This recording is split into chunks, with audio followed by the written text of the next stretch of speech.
চট্টগ্রামের ফটিকছড়িত ঘটি গেল এক হৃদয় বিদারক ঘটনা। উপজেলার বিবিরহাটর কামাল ভবনের নিচতলার শয়নকক্ষতুন এক গৃহবধূ ও তার ১.৫ বছরের শিশু কন্যার মরদেহ উদ্ধার করছে পুলিশ।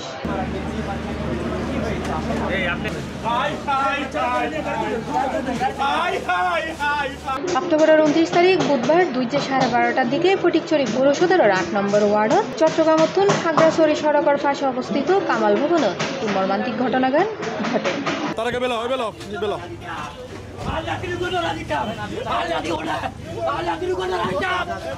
নিহত গৃহবধূর নাম আফরোজা আফরিন ও এনজিও কর্মী মোহাম্মদ আনোয়ার হোসেন বিবলু বউ।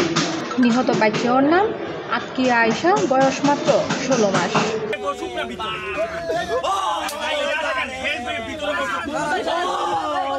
পুলিশ ও স্থানীয় সূত্রে জানা গিয়ে ফজরত আফরোজা আফরিন তার শিশু কন্যারে গোসল করে বের হতা হয়ে শয়নকক্ষর দরজা বন্ধ করে।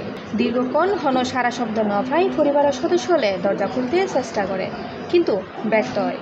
পরে বিষয়গান থানাত জানানো হলে পুলিশ আইন লোয়ার দরজা ভাঙি মামিয়াফার মরদেহহীন উদ্ধার করে। নিহত আফরিনুর ওর কামাল উদ্দিন হয়। তার পুত্রবধূ দীর্ঘদিন ধরে মানসিক রোগে ভুক্ত আছে। হয়তো ওই মানসিক ভারসাম্যহীনতার কারণেই ও এন মর্মান্তিক সিদ্ধান্ত গান লই। ফটিকছড়ি থানার পুলিশ পরিদর্শক রফিকুল ইসলাম হয় প্রাথমিকভাবে ধারণা করা ওর গৃহবধূ আফরোজা আফরিন আত্মহত্যার আগে তার শিশু কন্যা ওরে বালিশ চাপা দিয়ে শ্বাসরোধে হত্যা করছে। মরদেহ উদ্ধার করে ময়নাতদন্ত লাই চট্টগ্রাম মেডিকেল কলেজ হাসপাতাল মর্গত ফাটানোই। C plus TV, Chittagong.